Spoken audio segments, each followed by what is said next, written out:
Everyone, জয় শ্রীকৃষ্ণ, রাধে রাধে। আজ রান্না করব ব্রোকলি আলুর ঝোল। তাই ব্রোকলিটা আমি ভেজে নিয়েছি, ব্রোকলির রসা বানাবো। এদিকে ডিম সিদ্ধ বসিয়ে দিয়েছি। আজ হবে আর কি, মাছ মাংস হবে না, তাই নিরামিষ, এমনি নিরামিষ নয়। এই যে আলুটা ভেজে নিয়েছি। এবার ব্রোকলির রসার জন্য আমি নিয়েছি একটা বড় সাইজের টমেটো, কাঁচা লঙ্কা আর পেঁয়াজ অর্ধেক বড় সাইজের। করব বিট ভাজা। আমার শরীরটা বেশ ভালো নয়, তাই এখন বিট ভাজা করব। এটা কিন্তু বেশ একটা বড় সাইজের একটা বিট, সেটাই এখন আমি গ্রেট করে নেব। এর সাথে আমি কিছু দিয়ে দিয়েছি পেঁয়াজ আর আলু আর কাঁচা লঙ্কা। আলুটা আমার ভাজা ভাজা হয়ে গেছে। এখন আমি দিয়ে দেবো টমেটো, লঙ্কা, পেঁয়াজের এই পেস্টটা। এবার দিয়ে দেবো জিরে বাটা, জিরে, ধনে, আদার এই পেস্ট দেবো। জিরে দিয়ে দিয়েছি, জিরে, ধনে, আদার এই পেস্টটা, আর দিয়ে দিচ্ছি হলুদ আর নুন। তো আলু ভাজার সময় দিয়েছিলাম। এবার পুরোটা মশলা এবার আমি সুন্দর করে কষিয়ে নেব। আর এদিকে আমার ডিম সিদ্ধটা হয়ে গেছে, নামিয়ে নেবো। আর এইদিকে বসিয়ে দেবো বিট ভাজাটা। এইদিকে আমার তেলটা গরম হয়ে গেছে। তেলটার মধ্যে কিছু ফোড়ন দেবো না, দিয়ে দেবো এই পেঁয়াজ, আলু কেটে রাখা। আর এইদিকে আমার আলুটা কষানো বেশ সুন্দর করে হয়ে গেছে, তেলও ছেড়ে দিয়েছে, মশলাটা খুব সুন্দর করে কষানো হয়ে গেছে। এখন আমি দিয়ে দেবো ব্রোকলিটা, মিক্সড করে আমি গরম জল দিয়ে দেবো।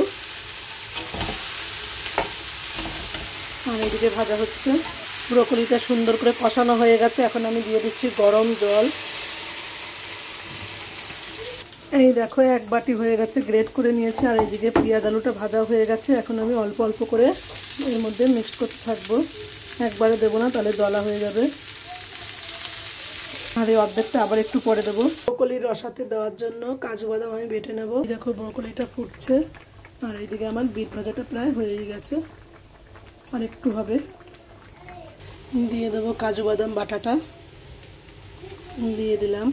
দিয়ে দেবো 1 চামচ মতো ব্রোকলির মধ্যে ঘি, আর দেবো 1/2 চামচ মতো গরম মশলা, যেটা কিনা আমি বাড়িতেই তৈরি করি, ঘি গরম মশলা। এবার নামিয়ে নেবো একটু ফুটলেই। আর এদিকে আমার বিট ভাজাটা হয়ে গেছে প্রায়। এবার আমি নামিয়ে নেবো বিট ভাজাটা।